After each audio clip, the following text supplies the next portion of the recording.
Okay, so does life ever feel like just one giant to-do list? And it just seems to keep growing. If you're nodding along, this deep dive is for you. We're going to crack open this guide. It's called Chaos to Calm and see if it really can help us find a little bit of peace. And it's a pretty big promise.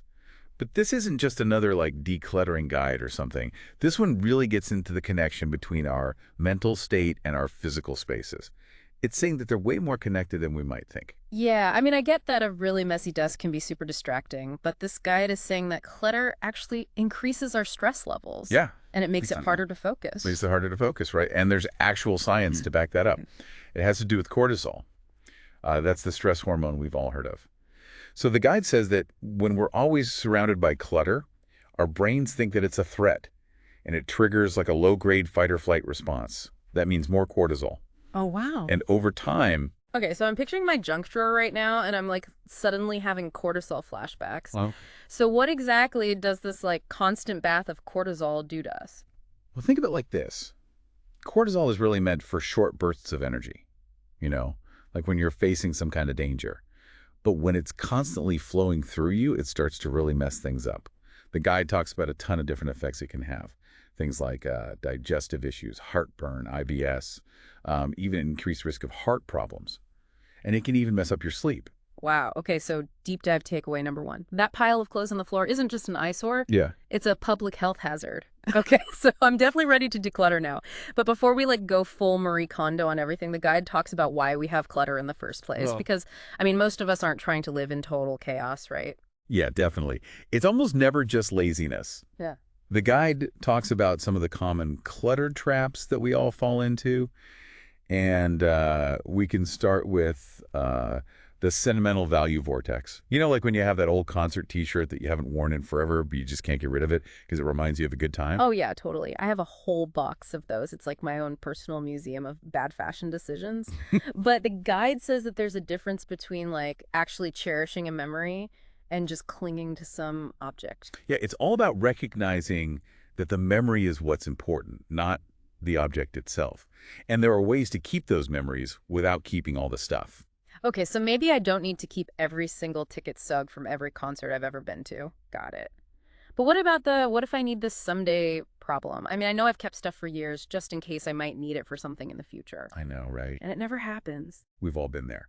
But this is where it gets really interesting. The guide says that this fear of needing things, it often comes from a scarcity mindset. It's like we're subconsciously afraid of not having enough, even when that's not true at all. That's a good point. And I think that's really relevant now, especially when we're constantly being told to buy more things. Exactly. The guide talks about that consumerism angle, too. It says that all that pressure to buy new stuff leads us to buy things that we really don't need. And that just adds to all the clutter in our lives. Okay, so deep dive takeaway number two, my super full closet isn't just a storage issue. It might be because I'm afraid of not having enough, which is something I need to figure out how to deal with. But okay, so the guide doesn't just tell us about all this clutter baggage. It actually offers some solutions. And this is where it gets really interesting. It does. And it's not just organizing tips or anything. The guide is more holistic. Yeah. It talks about mindfulness as a tool, not just for decluttering our homes, but also for calming the thoughts in our heads that actually cause the clutter in the first place. Right. Okay, so full disclosure, when I hear mindfulness, I usually just kind of tune it out. It feels like a buzzword. But this guide actually makes it understandable. Yeah, it does. It starts by explaining that mindfulness is really just paying attention to what's happening right now and not judging it. So it's not about emptying your mind or anything. It's just noticing what you're thinking and feeling without getting carried away. So it's like being present in the moment, even if that moment means doing a bunch of laundry. Yeah. But how does that help with clutter? Well, the guide says that mindfulness can help us break those automatic habits, the ones that actually cause clutter. Like, for example, how often are you just scrolling on social media or shopping online when you're feeling stressed or bored? All the time. It's like my go-to thing to do. Yeah. But if you do mindfulness, you can start to see those patterns and make different choices. Yeah. Instead of being on your phone or buying stuff, you could go for a walk or meditate or do something that you enjoy. So it's about replacing those habits that cause clutter with things that are actually good for us. Exactly. And the guide says that mindfulness isn't about adding stuff to our to-do list. Yeah. It's about finding little moments of stillness just in our normal lives. Okay, so this is where it gets really practical. So, like, I'm picturing myself, like, mindfully washing dishes, and suddenly I'm feeling super zen. Yeah, Yeah. that's the idea. The guide wants us to be mindful even when we're doing those boring chores. Hmm. And the cool thing is that when you slow down and pay attention to what you're doing, you might actually start to enjoy those tasks. Okay. Okay, I'm all for finding joy in doing dishes. But what about the other kind of clutter? The kind in our heads, all those thoughts and worries and to-dos that can feel just as overwhelming as a messy closet. Does the guide talk about that? Definitely. It all Hmm. starts with a technique that sounds simple, but it's super powerful: journaling. Oh, wait. You can't leave us hanging. Are you saying that writing stuff down can actually calm the mental chaos? I need to know more. It will, but first, let's talk about physical decluttering. Oh. We need to deal with the physical stuff before we can deal with the mental stuff. It's like clearing a path for a clear mind. Okay, I'm ready. You ready? Yeah, bring it on. I'm ready to get my space back, both physically and mentally. Okay, so we're ready to tackle all this clutter, but where do we even begin? I mean, my closet is basically a black hole of clothes and just random things. I know what you mean. The guide says that looking at a giant pile of clutter can be super overwhelming, so it says we should start small. Okay. Instead of trying to clean your whole house this weekend, just pick one area, like that junk drawer, and Oh. focus all your energy on just that. Okay, so no need for like the giant trash bags yet. Not yet. That's a relief. But even dealing with just one drawer can feel really hard. Like, how do I even start? Well, the guide says to set a timer for just 15 minutes Okay. and commit to working on that one area for just that little bit of time. Hmm. You'll be surprised by how much you can actually get done in 15 minutes. 15 minutes? Yeah, okay, I can do that. But once I've got everything like spread out all over the floor, how do I decide what to keep and what to get rid of? Well, that's where those clutter traps we talked about come in. The sentimental value and the what if I need this, Yeah. fear and the gift guilt. Right, yeah. When you're going through everything, just ask yourself why you're holding on to it. Is it something you actually use and like, or are you keeping it because of one of those clutter traps? Okay, so if I'm keeping something just because I feel guilty or I'm afraid I might need it, that's like a bad sign. Yeah, exactly. The guide has a really interesting statistic about how much of the stuff we keep we actually use. Really? Ready for this? Yeah. Most people only use 20% of the things they keep. Wow, 20%. So that means that 80% of the stuff I have is basically useless. Okay, I am ready to get rid of some stuff. But, okay, I have to admit something. Gift guilt is my weakness. I feel so bad getting rid of stuff that people have given me, Yeah, even if I'll never use it. I totally get it. Gift guilt is tough. But the guide has a good way to think about it. It says to remember that the person who gave you the gift, they wanted you to be happy. Mm. And they wouldn't want you to keep something that's stressing you out. So I should think about it like, I'm letting the gift go so it can make someone else happy. So like maybe that teacup I never use could make someone else really happy. Yeah, exactly. And that's where the guide's idea about donating is really good. Okay. It says that studies have shown that donating your old stuff not only clears your space, but it also makes you feel better and you're less stressed. So it's good for everyone. Okay, so deep dive takeaway number 3. Donating is like a superpower. It clears out our space and it makes us feel good and it helps other people. But what about stuff that I can't really give away, but I think I might need someday? Like that random cable that I have no idea what it goes to? Well, in that case, the guide says we should question that what if thinking. Okay. It says to ask yourself some questions. Right. Like, have I used this in the last year? If I needed it right now, would I even know where to find it? And the most important question is, if I really needed it, could I just buy a new one? Wow. Those are some hard questions. And if I'm honest, the answer to all of them is no. Yeah, and that's the point. The guide helps us see that most of our what-if fears are coming from this idea that there isn't enough. But we live in a world where we can get almost anything we want. Yeah, that's true. Like if I needed that cable, I could order it online and it would be here tomorrow. Yeah, that's true. So instead of keeping a bunch of old stuff, I could just trust that if I need it, I can get it. That's amazing. This is seriously changing how I think about all this. That's exactly what the guide is trying to do. It's helping us get rid of the fear and worry that cause so much of our clutter. But it's not just about getting rid of things. It's about thinking differently about the stuff we bring into our homes. Yeah. I mean, what's the point of getting rid of everything if I'm just going to fill it right back up again with stuff I don't need? Right. The guide says we should try to think quality over quantity. It wants us to be more careful about what we buy and ask ourselves, do I really need this? Or will this actually make my life better? Or is it just going to be more clutter? So it's like being more aware of why we buy things. Because we've all done that retail therapy thing. Oh, yeah, totally. But the guide reminds us that those impulse buys don't really make us happy. They usually just add to the clutter, and then we feel bad about it. Yeah. Bad cycle. Okay, so deep dive takeaway number 4. If we want to break the cycle of clutter, we have to be more thoughtful about what we buy. But let's be honest, even when we try to be good, stuff still piles up. So what does the guide say about keeping things clutter-free after we've gotten rid of everything? That's where the little everyday habits come in. The guide says to make a donation spot, like maybe a basket or a corner in your closet. And you can just put things there when you're ready to get rid of them. That way you don't have bags of stuff everywhere. Okay, that's a good idea. I'm going to make a donation spot right away. What else can we do?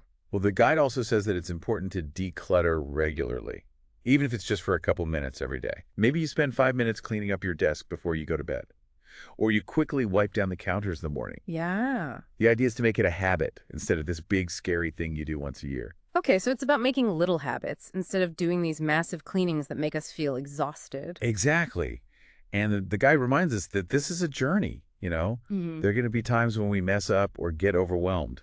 But that's fine. Yeah. The important thing is to be kind to ourselves and focus on the progress we're making.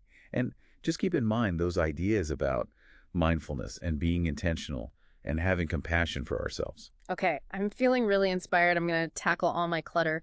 But what about the mental clutter? You know, all those thoughts and worries. You're right. We can't forget about mental decluttering.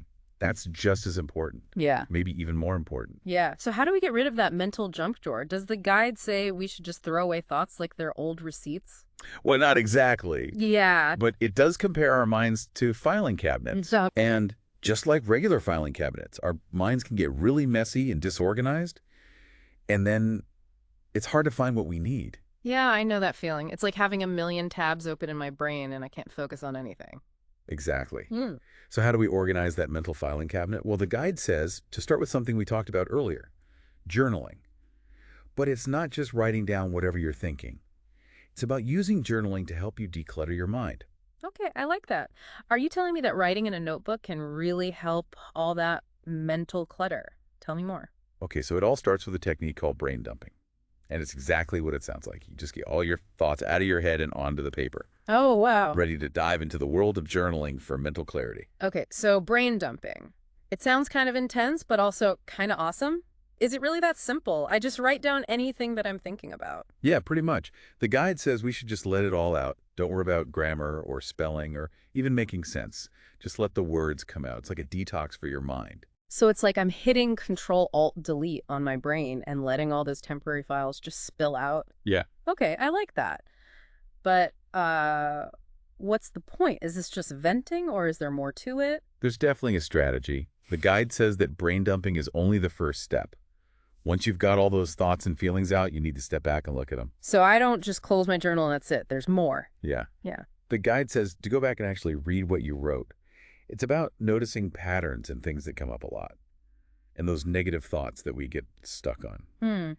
That's interesting. I've never thought about journaling like that. I usually just use it to complain about my day or write down ideas. Yeah, I know what you mean. But the guide says that journaling can help us understand ourselves better. Okay. When we read through our brain dumps, we might notice things we didn't see before. Like maybe we're always worried about the same things, Sure. or we always focus on the bad stuff. Okay, that makes sense. Yeah. But once I see those patterns, what do I do with them? Do I just highlight them and that's it? Well, the guide says to go a step further and decide which thoughts are the most important. Okay. Like what's urgent and what can wait. Okay, so it's like a to-do list for my brain. Exactly. And then once you have that list, the guide says to break those big thoughts down into smaller steps. That's when you start to feel less overwhelmed. Deep dive takeaway number 5. Brain dumping and making a list helps us take control of the clutter in our minds. But what about thoughts that are just bad or not helpful, like the ones that aren't really important, but they still take up space in our brains? Yeah, the guide talks about that too. It says we should try to reframe those thoughts. So we challenge those negative thoughts and try to replace them with more positive ones. Oh, so instead of saying, I'm never going to get all of this done, I could say, I'm going to focus on making progress one step at a time. Exactly. The guide says to ask yourself 3 questions when you have those negative thoughts. The first question is this thought even true? Hmm. Because a lot of times those bad thoughts are based on what we're afraid of, not reality. Yeah, that's true. We often just assume things without thinking about it. What's the next question? Okay, the next one is this thought helpful? Like, does thinking about this actually help me, or does it just make me feel worse? Right. And then the last question is there a better way to think about this? Okay, so deep dive takeaway number 6. Changing those negative thoughts is like magic for our minds. Okay, so we've dealt with the to-do list and the bad thoughts, but what about that feeling of anxiety? You know? Like it's always there in the background? Yeah, that's where the guide talks about mindfulness again. Remember those grounding techniques? Yeah. When you pay attention to the present moment and notice how your body feels and focus on your breathing, you can feel calm, even when things are chaotic. It's like pushing the pause button on all the thoughts. Exactly. And the guide talks about a technique called the 5-4-3-2-1 method. What's that? It's really easy, but it works. You notice 5 things that you can see, 4 things you can touch, 3 things you can hear, 2 things you can smell, and 1 thing you can taste. Oh, I like that. Mm. It's an easy way to stop thinking so much and focus on the present. Yeah, and the best thing about mindfulness is you can do it anywhere. You don't need any special equipment or anything. You can even do it while you're washing dishes or folding laundry. Oh, wow. I'm definitely going to try mindful dishwashing. This deep dive has been incredible. I feel like I have so many new tools to deal with all the clutter in my life. Me too. And I think the biggest takeaway from this guide is that if we want to live a more peaceful life, it's not about being perfect. Yeah. It's about making progress. It's about paying attention to our thoughts and our habits and the things around us. And it's about being kind to ourselves. I love that. So it's okay if my junk drawer gets messy sometimes or I have negative thoughts. It's all part of the process. Exactly. And I think the guide is trying to give us hope. It's saying that we can all have more peace and order in our lives. We just need to take small steps and trust that it will work out. And on that note, we want to leave you with a question. What's one small step that you can take today to start decluttering your mind or your space? We believe in you. Until next time, keep diving deep.